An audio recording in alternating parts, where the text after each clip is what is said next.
And a beautiful lesson from the Reverend Kid Holmes. Thank you. Thank you, Meg, for singing on that. As I was, good morning, by the way. It's good to see you. It's so good to see you all again. Just watching this service unfold from top to bottom, from the choices of the songs to the prayer, to the daily word, to the earth care covenant, to the beautiful Libby, that meditation. And then sitting there knowing I was going to sing "No, I Am God," coming behind that it's like, we're done. That's the service right there. It's that interconnectedness, that oneness, that absolute knowing that is not a knowing here, it's a knowing in the heart. It is a felt experience. It is an experience. We don't know God. We don't know beauty. We don't know peace. We sense it, we experience it. It is the ineffable that we have been trying to define, of course, since the beginning of humanity, when we had language to share with each other. But that's the beauty and the mystery of God, of source, of divine mind. We can't define it, we can only experience it. And we can't get there through here. We do our work in consciousness, yes. That is what unity, that is what New Thought teaching is about. It is about using our conscious mind to be aware of what's going on here.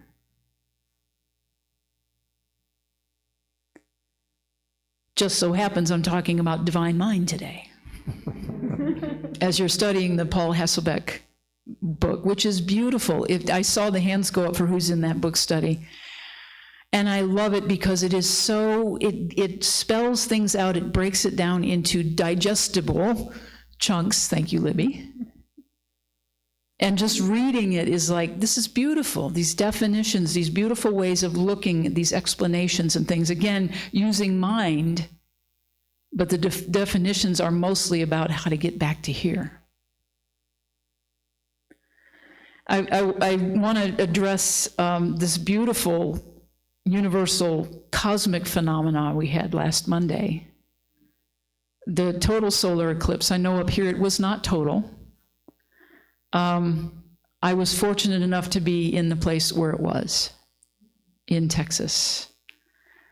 And it was my first total eclipse. I've been in lots of places where I've seen the partial and it's been phenomenal. But to be in the total eclipse, if you ever get the opportunity or take the opportunity to do it, it's incredible. Even though the weather was the high clouds, it was mostly overcast most of the day, but I actually appreciated the fact that that's what it was.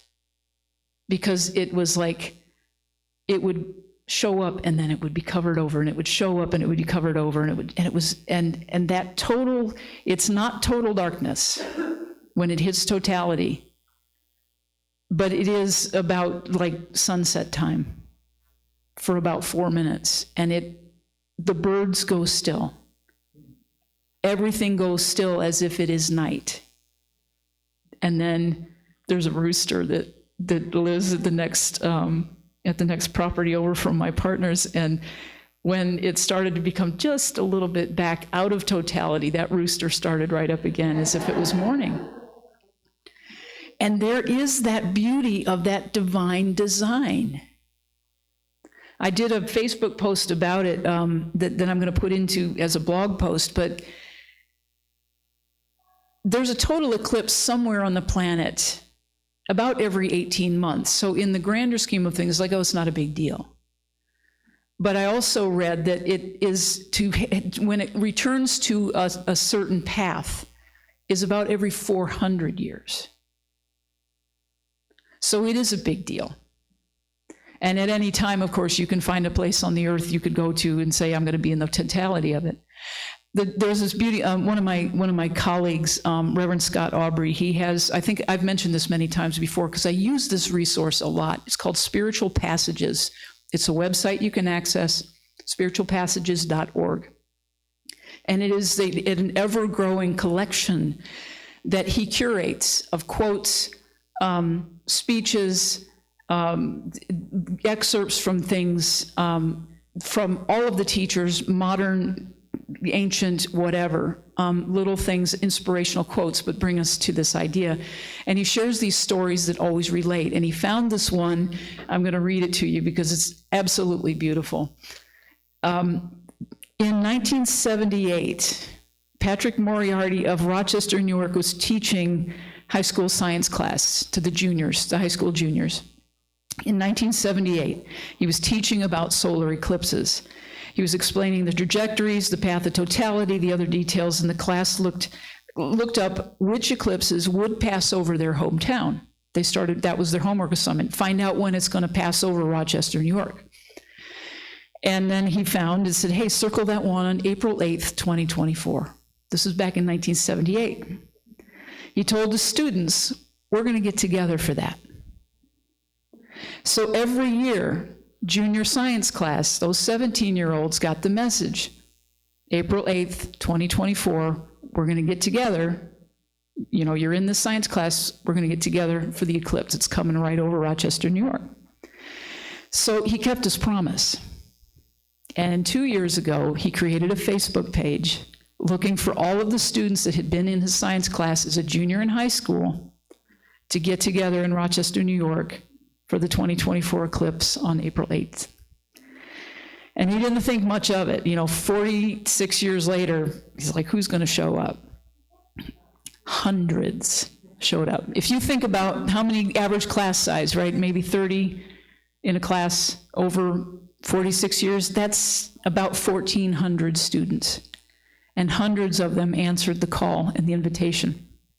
And so what he did is he made this big deal out of it. He hired a local pizzeria to cater it. He bought a whole bunch of eclipse glasses for everybody. And one of his students said, this has got to be the longest homework assignment ever. And he said, but eventually the moon passed over the sun, but the spectacular stargazing could not eclipse the moment shared between people bound by a decades-old promise. One idea in divine mind to experience a cosmic event that lasted over decades, and all of the people that remembered that, it made an impact. They wrote it down, and they showed up. We didn't have Facebook in 1978. We didn't really have the internet quite yet in 1978. But the divine idea in that one mind, it began in mind. The idea and then the expression of it. That is the creative process. That's what you're studying in the Paul Hesselbeck book. Excuse me, my throat's a little dry. Everything begins in mind. And I know I started by saying that we don't get to God from here, but we were given this so that we could figure it out, basically, for lack of a less spiritual term. We could use our intelligence, our divine intelligence, to tap into the one mind of which we are a part. We are never, ever separate from it. So essentially what I'm talking about today, like I said, the creative process, everything begins in mind. It begins with knowing, acknowledging, learning to embody the fact that we are a part of it. In the faith tradition that I grew up in, that was not something that I was taught. That I was taught that I was separate from God. Yes, God loved me in certain ways, in arbitrary ways, with all the rules and the regulations about how and why God would love me if I behaved the way they told me to behave. But what we know, and we find ourselves in New Thought especially, is that very ancient teaching that we are not ever separate. We come in as an expression, already a beautiful, unique, individualized, divine expression of that one.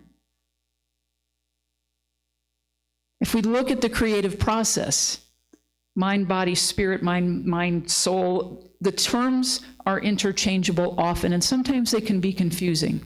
If you're studying the Hasselbeck book and you've read other New Thought, there are different definitions sometimes for soul, for mind, but they're essentially the same semantics. We don't get too attached to it. We get understanding the process. That's the most important thing.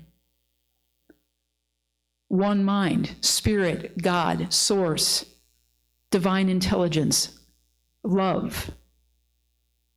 It is the energy of the all of the all. The idea flows from there. It is set apart by the consciousness that recognizes it. So the consciousness of God recognizes its own consciousness, recognizes the infinite possibilities, the infinite of all. Drops in a little idea. The idea flows into substance, or what might be called soul, or what is called the law. Spiritual law. It is the neutral, unfeeling, no judgment whatsoever. It is the action. It is the doer. It does the thing. It takes the idea. It is the substance that brings it into form. And then we have expression. This happens on the macrocosm level, the macro level. It happens within us individually. And the beauty is, of course, we have access to the same process. So when we have an idea that drops in, specifically to us, often specifically to us, because there is a part that we are playing in human form to bring that idea through. I am a conduit of peace. I am that opening. I am that channel. I am that river. We are the thing that brings it through. There is a very well-known quote within the Science of Mind, and I'm going to bring it to you now, but I'll bring it to you at the end, from Ernest Holmes, and it says, all is love, but all is law. Meaning that all of everything, that divine source at its heart is love, period. Everything is contained within that energy of love. But in order to keep things in order, there has to be something that keeps us out of the chaos, and that is the law. That is spiritual law. We don't know, nobody can tell you what it is. It's like the laws of physics. It's like the laws, it's the principles. Think of it that way. Think of law as the acronym Love at Work. LAW, Love at Work, if that's helpful. Always at work. It is. The law gives us the framework. I'm going to read that quote directly. It's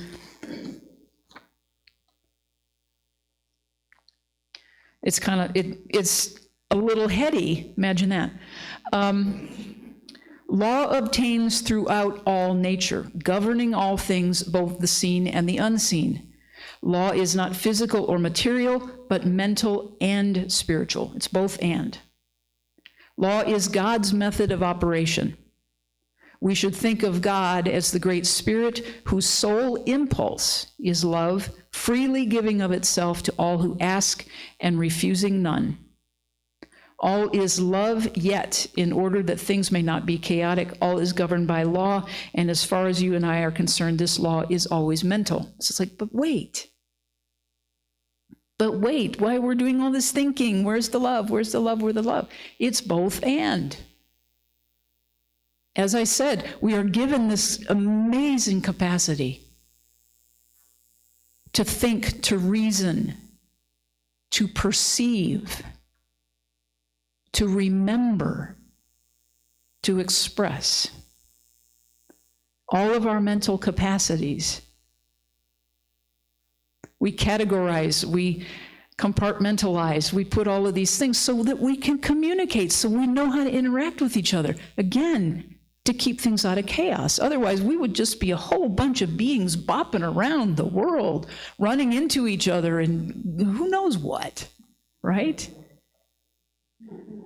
There is a reason for the systems. There's a reason for the framework. It's like we're not just a bunch of brains floating around in the ethers, right? We have physical form, and we have to be able to interact with each other without destroying each other. And yet, we recognize a world where, in a lot of ways, we are destroying each other. With our egos getting in the way, and our fears, and the core of those fears being the belief that we are separate from the one. That's the bottom line. Our not enoughness, or there's not enough food, or there's not enough water, or there's not enough money, or there's not blah, blah, blah. Our first and foremost and only job is to practice embodying that we are one with all. We have access, as I said, on the microcosm, micro scale. We have the same access to everything, the collective consciousness of eons of life with a capital L. All the intelligence, all of the wisdom, all of the creativity, all of the answers, all of the solutions, all of the things that we perceive as problems, we touch it. We can touch it in every moment. And the best way to approach that is to begin with being in meditation and silence. And letting our only meditation be, our only contemplation be, who am I? And focusing on the idea, oh, that's right. I'm a child of God, or I'm a divine expression of God, whatever your term might be. But the importance of starting there, everything in right divine order will follow. It's when we come at it from, I got to figure it out, I got to do this, and I got to do this, and I got to do, instead of being. Yeah, I hear some a little like, oh, maybe I should be for a little bit. Ernest Holmes says the whole thought and idea of war would disappear from the human consciousness if there were enough people who understood the principle we're talking about and used it. The world would solve its problems because enough divine guidance would come down into the intellect and the emotions. The solution lies in spiritual awareness. Spiritual awareness to us is the conscious interior awareness that we are one with the divine presence, the source of inspiration, illumination, intelligent guidance, and the consciousness that there is such a divine presence, that there must be a universal spirit and mind which we use, and an awareness that there is a law of mind in action. You've heard of law of mind action, right? It acts mathematically, mechanically, but intelligently, having no purpose or intention of its own. I'm talking about the law here, but following the consciousness which directs it. So in modern terms, we're talking about quantum physics. The observation of a thing changes the thing. As soon as we put our attention on something, it changes in a way that we recognize it, or think we recognize it, or want to recognize it. Pretty heady stuff, right? But when we start from, as I said, that place of knowing we are, and it's my speaking, this blows my mind as I'm saying it to you. When I sit and contemplate the idea of the infinite nature of God, and it drops in, and this is from practice, okay? I have practices. When it drops in, and I have those moments of going, holy, I got nothing to worry about, really, because I have access. I have access to every solution, to every perceived problem that I could think that I ever had.